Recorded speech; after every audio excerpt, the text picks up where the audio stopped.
Здравствуйте! Сегодня я отвечаю на вопрос, который пришел с почтой. А стоит ли вообще учить? Давайте я процитирую вопрос. Вы говорите, что сорока рассчитана на 1 час в неделю. За 1 час можно выучить совсем немного. То, что выучили, дети за неделю забыли. Стоит ли вообще тратить время и усилия на то, чтобы обучить русскому? Может, и начинать не стоит? Вы знаете, я с одной стороны согласна, с другой стороны не согласна. Я согласна с тем, что язык – это очень сложная система. И, конечно, 1 часа в неделю – это мало. Я думаю, что для изучения чего угодно 1 час в неделю – это мало. В шахматы вы играете, в теннис, музыкой занимаетесь, в бейсбол играете, учитесь готовить, еду. 1 час в неделю – это мало. С чем я не согласна? Я считаю, что надо продолжать. И для этого есть причины. Первая причина такая, что ваш ученик может заинтересоваться русским языком. 10 лет человек умеет пользоваться интернетом, начинает искать слова, начинает знакомиться с людьми, у него проявляется интерес к русскому языку, он начинает этим заниматься. И все началось с вас. Вы первая ступенька, которая подтолкнула к изучению языка.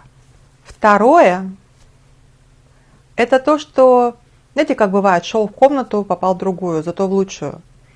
Что человек начнет заниматься русским, но почувствует интерес к чему-то другому, чему-то необычному, то, что раньше ему не приходилось испытывать. Ну, например, так случилось со мной, когда я в 10 лет оказалась на Кубе вместе с моими родителями.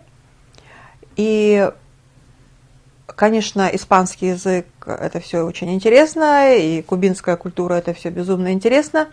Но меня зацепило другое, меня зацепило языкознание, меня зацепила наука о языке, меня зацепило сам его величество язык.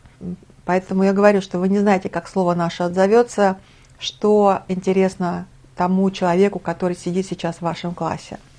Ну и потом, иногда важно даже не столько результат, сколько сам процесс.